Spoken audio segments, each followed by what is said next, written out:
আমরা যাদেরকে প্রস্তুত করছি বাংলাদেশ জামায়াত ইসলামীর পক্ষ থেকে, তারাই আগামী দিনের বাংলাদেশের মানুষের প্রত্যাশিত সৎ যোগ্য লিডারশিপ হিসেবে তৈরি হবে। জুলাই বিপ্লবের পরে যে ন্যায় এবং ইনসাফ ভিত্তিক যে সমাজটা চাই, সেটার জন্য ট্রেনিংয়ের কোনো বিকল্প নাই। বাংলাদেশ জামায়াত ইসলামীর পক্ষ থেকে একটা লিডারশিপ ট্রেনিং প্রোগ্রাম করেছি, 2 দিনব্যাপী এই ট্রেনিং হয়েছে। এখানে ঢাকা এবং পার্শ্ববর্তী এলাকার 20টি আসনের ডেলিগেটরা ছিল।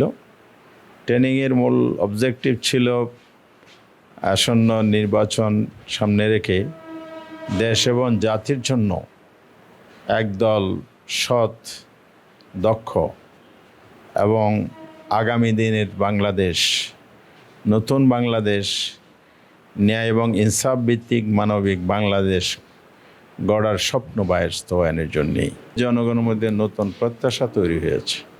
সেই প্রত্যাশা হচ্ছে বাংলাদেশ থেকে বৈষম্য দূর করা, সমাজে ইনসাফ, জাস্টিস কায়েম করা।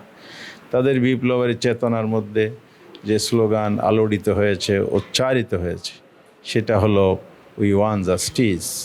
উই ওয়ান জাস্টিস একটি স্লোগান, কিন্তু বাস্তবায়ন অনেক বড় চ্যালেঞ্জ।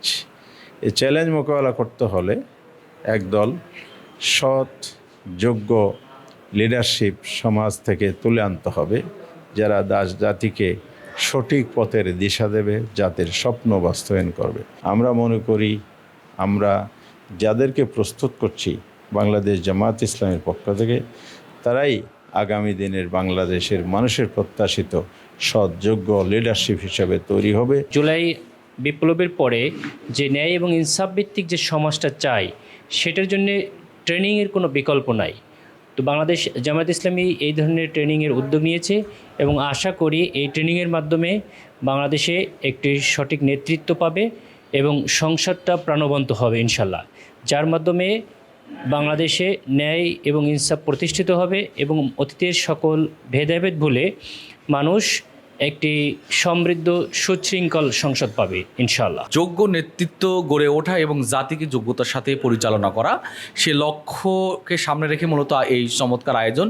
নিঃসন্দেহে এই আয়োজন সারা দেশের যত সংসদে আসনের জামাত মনোনীত প্রার্থী আছে তাদেরকে দেওয়া উচিত এবং আমি মনে করি এটার মাধ্যমে জামাত যে লক্ষ্যে পৌঁছতে চাই, একটি ইনসাফ, একটি কল্যাণকর রাষ্ট্রের, সেই ইনসাফপূর্ণ কল্যাণকর রাষ্ট্র অর্জনের সহায়ক ভূমিকা পালন করবে বলে মনে করি।